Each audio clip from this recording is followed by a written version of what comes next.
Hello beautiful ladies. बालों में oiling करते हो तो बाल बहुत ज़्यादा टूटते हैं, या ऑयलिंग भी कर ली, अच्छे से अच्छा शैम्पू भी यूज़ कर लिया, कंडीशनर भी यूज़ कर लिया, उसके बाद भी बाल सूखने के बाद एकदम बलून जैसे लगते हैं, फ्रिजी ड्राई। जिनके हेयर वेवी और कर्ली हैं उन लोगों के लिए बड़ी नॉर्मल सी बात है ना ये, कि हेयर वॉश हो गए और उसको आप नेचुरली ड्राई कर रहे हो, उसके बाद वो ऐसे बन गए बलून।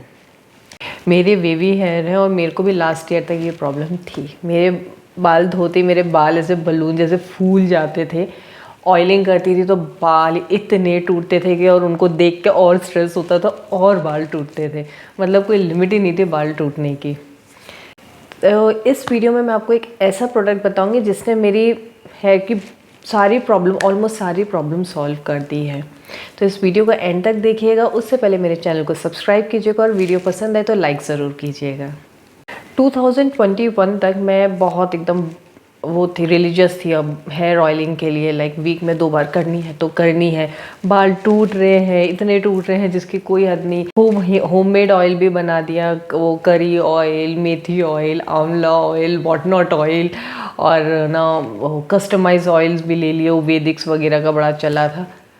किसी चीज़ से प्रॉब्लम सॉल्व नहीं। अगर किसी चीज़ से हेयर फॉल कंट्रोल होता था ऑयल लगाते वक्त, तो बाल फ्रिजी रहते थे वॉश करने के बाद। किसी से फ्रिजीनेस जाती थी तो हेयर फॉल होता था। सिरम्स मैं यूज़ नहीं करती हूँ क्योंकि मैं ज़्यादातर बालों में केमिकल्स यूज़ ही नहीं करती हूँ। सिरम अगर मैं यूज़ भी करती हूँ तो क्या होता है ना, मेरे बाल एकदम वे डाउन हो जाते हैं। लाइक मेरे क्योंकि स्कैल्प ऑयली है और दूसरे दिन तक तो अगर मैं सिरम यूज़ करती हूँ तो बाल एकदम चपाट हो जाते हैं।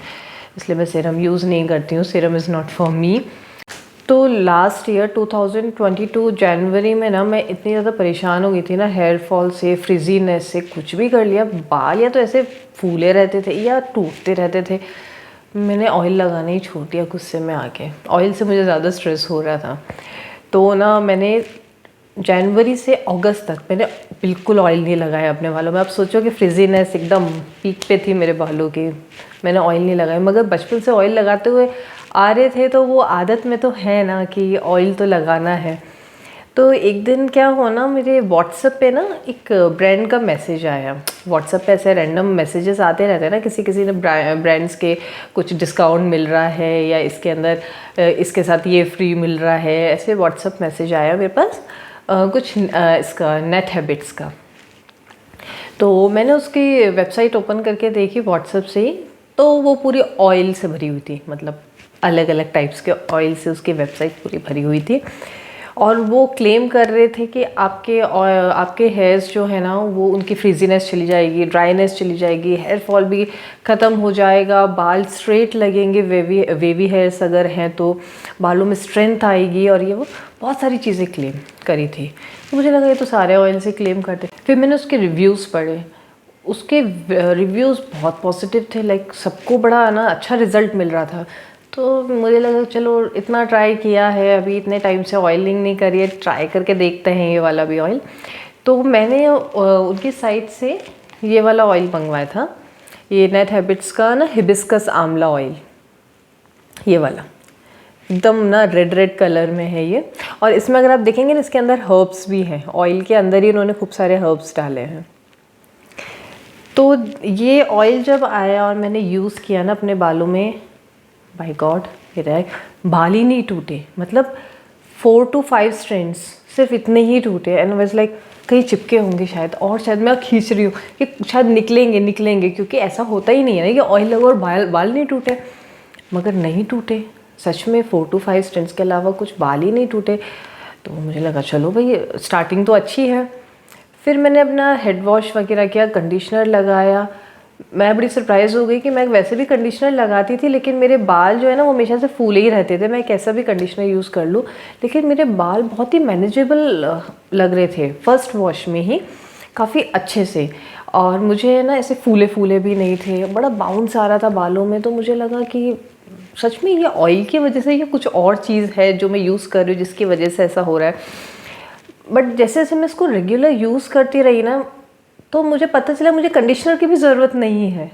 मैं अपने बालों में अब कंडीशनर भी नहीं लगाती हुई, मेरे बालों का टेक्सचर ही चेंज कर दिया इस ऑयल ने बिल्कुल ही। जो बाल एकदम फ्रिजी, ड्राई और ऐसे रहते थे ना एकदम लाइफलेस, वो उनका टेक्सचर बिल्कुल चेंज हो गया। मैंने इस टाइम भी कंडीशनर नहीं लगाया है अपने बालों में, मेरे बाल काफ़ी मैनेजेबल है। इनफैक्ट अगर मैं वॉश भी करती हूँ अपने बाल, मैं ब्लो ड्राई हेयर स्ट्रेटनिंग या कुछ नहीं करती हूँ अपने बालों में, मैं उनको नेचुरली ड्राई होने के लिए रहने देती हूँ।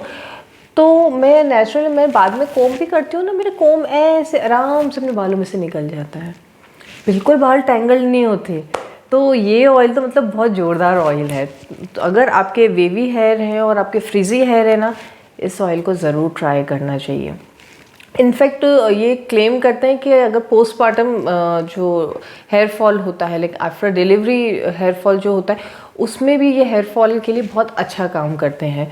मेरी 2019 में डिलीवरी हुई थी, तब तक शायद ये ब्रांड बना नहीं था और मेरे बहुत बाल झड़े थे। मतलब मेरे ना यहाँ बॉल्ड पैचेस आ गए थे इधर, और मुझे लगा था अब तो मैं गंजी होने वाली हूँ। हालांकि 6 मंथ बाद वो वापस से सही हो गए, बट उस टाइम तो बहुत झड़े थे। तो अगर आपके डिलीवरी भी हुई है और आपके बाल बहुत झड़ रहे हैं तो आप ये ऑयल यूज़ कर सकते हैं। इस ऑयल के अंदर 16 हर्ब्स हैं, हिबिस्कस, आंवला, शिकाकाई, भृंगराज एंड व्हाट नॉट। अभी 16 हर्ब्स के नाम तो मैं कहाँ से लूँ। और इसको मतलब हीट किया जाता है, सारे 16 हर्ब को एकदम स्लो फ्लेम पे, उसके बाद कूल डाउन किया जाता है। और ऐसा नहीं है कि मैं ये नहीं कह रही कि आप ये स्पॉन्सर्ड वीडियो नहीं है, नॉन स्पॉन्सर्ड वीडियो है। इनके आप वेबसाइट पे जाएंगे ना, आपको इतने सारे ऑयल मिलेंगे और आप अपने हेयर प्रॉब्लम के हिसाब से उनको ट्रीट करने के लिए आप अपना ऑयल सेलेक्ट कर सकते हो। इतने सारे ऑयल हैं, समर्स के ऑयल अलग है, विंटर्स के ऑयल अलग है, डैंड्रफ के लिए अलग है। और अगर आपने आपके कलर जो केमिकल ट्रीटेड हेयर है उनके लिए अलग ऑयल है। तो बहुत अलग अलग तरीके का, मेरा फेवरेट ये वाला ही है। तो मैं अभी लास्ट 5 मंथ से ये यूज़ कर रही हूँ, लाइक सितंबर अक्टूबर, अभी तक मैं यही यूज़ कर रही हूँ। अभी तक मैंने कोई दूसरे ऑयल को ट्राई नहीं दिया है। हाँ, मैंने अपने हस्बैंड के लिए एक मंगवाया है, वो डैंड्रफ के लिए मंगवाया है, तो अभी मंगवाया है। लेट्स सी वो कैसा वर्क करता है। मुझे विंटर्स में हल्की हल्की डैंड्रफ हो जाती है, इस ऑयल से वो भी नहीं हुई है इस बार मेरे। हर बार मेरे ना इची स्कैल्प अगर आपके होते हैं, बालों में अननेसेसरी इचिंग वगैरह होती रहती है, इससे नहीं होगी। तो like this oil is a miracle. ये ऑयल तो मतलब मैं इसके बिना तो रह ही नहीं सकती। इस ऑयल की ना स्मेल इतनी अच्छी है ना कि आप जब लगाएंगे, मतलब अगर आपको हेडेक है, स्ट्रेस है, इस ऑयल से ना बड़ी कामनेस मिलती है। जब लगाओगे तो बड़ी कामनेस मिलेगी इस ऑयल को लगाने पे। इसके फ्रेगनेंस इतनी अच्छी है, इसके अंदर जो हर्ब्स डले हुए हैं ना, वो आपके स्ट्रेस से आपको रिलीफ देगा, हेडेक से रिलीफ देगा। और इसको आपको रात भर लगाने की ज़रूरत नहीं है। जिस दिन आपको हेड वॉश करना हो ना, उसके 1 या 2 आवर पहले लगाओ। और कोई भी ऑयल होता है ना, उसको 1 या 2 आवर पहले ही लगाना चाहिए हेड वॉश के। पूरी रात ज़रूरत नहीं होती है ज़्यादा बालों में एकदम तेल वेल लगा के सोने की। उसको जितना असर दिखाना होता है ना, वो 1 से 2 आवर में दिखा देता है अपना असर अपने आपके बालों में। रात भर में होगा क्या ना, आपके स्किन के पोर्स क्लॉग हो जाएंगे उस ऑयल से, और पिंपल एक्ने आएगा या कुछ प्रॉब्लम होगी स्किन पे। तो ज़रूरत नहीं होती है उसको रात भर बालों में लगाने की।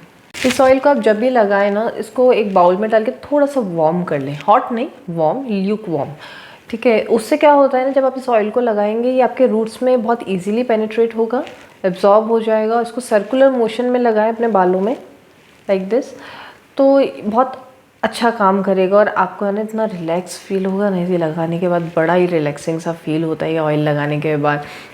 अगर ये ऑयल लगाने के बाद भी आपको हेयर फॉल है, क्योंकि ये ऑयल अगर आपके रूट में कुछ प्रॉब्लम है हेयर के अंदर, या आपके इसमें फ्रिजीनेस है, या आपके बाल है, ब्रेकेज है, इन सब चीज़ों को ये फिक्स कर देगा। डैंड्रफ की वजह से, इचीनेस की वजह से, बालों की स्किन में कोई आपको इन्फ्लेमेशन आ गई है उसकी वजह से, उन सबको ये हेयर ऑयल फिक्स कर देगा। मैं अपने एक्सपीरियंस से कह रही हूँ। लेकिन अगर उसके बाद भी आपको हेयर फॉल है, तो मैं इंसिस्ट करूँगी कि आप अपने आयरन लेवल चेक करवाएं, क्योंकि हम लेडीज़ को आयरन डेफिशिएंसी तो होती ही है। क्लेम नहीं कर सकती है लेडी कि मुझे कोई आयरन डेफिशिएंसी नहीं है, अगर वो कोई सप्लीमेंट ना ले रही हो। सप्लीमेंट ले रहे होंगे तो ऑब्वियसली नहीं होगी, अदरवाइज़ हम लेडीज़ को होती ही iron deficiency. Then second thing is thyroid. अगर आपका थायराइड का प्रॉब्लम होगा तो भी यू कैन रिलेट कि बाल झड़ते हैं उससे भी। और अगर बॉडी में कहीं इन्फ्लेमेशन है, छोटी मोटी इन्फ्लेमेशन भी होगी बॉडी में, सिर से लेकर पाँव तक कहीं पे भी, तो भी हेयर फॉल होता है। तो ये सब चीज़ें भी फिक्स करनी ज़रूरी होती हैं। उसके बाद अगर ये चीज़ें फिक्स हैं तो ये हेयर ऑयल तो बहुत अच्छे से ही काम करेगा। उसके बाद मुझे नहीं लगता है कि कोई भी हेयर फॉल की कोई प्रॉब्लम होनी चाहिए, और आपकी फ्रिजीनेस वगैरह सब बाल पूरे अच्छे मैनेजेबल हो जाएंगे, समझ रहे हैं। तो मतलब मैं बता नहीं सकती मेरे बाल पहले कैसे रहते थे। मतलब मुझे कहीं जाना होता था ना, मुझे बड़ी टेंशन हो जाती थी, इनका क्या करूँ, इनको कैसे सही करूँ, ऐसे बलून बना के जाओ तो वो अभी ये होता है कि कहीं भी जाना है मेरे बाल मैनेजेबल है। मतलब मुझे इतना वो नहीं होता कि मुझे इनको सेट करना पड़ेगा, सेट कुछ नहीं करना है, सब सेट है। तो आप ट्राई करिएगा ये वाला ऑयल, या फिर इसके साइड पे जाके जो भी ऑयल आपको आपके प्रॉब्लम के हिसाब से सूट हो वो यूज़ करिएगा। बहुत अच्छा ऑयल है, मेरे को तो बहुत ही अच्छा लगा है। मैं तो नहीं चेंज करूँगी, 5 मंथ से तो मैं यही यूज़ करी, तो मुझे लगा कि मुझे अपना एक्सपीरियंस आपके साथ शेयर करना चाहिए। So that's the end of the video. Thank you so much.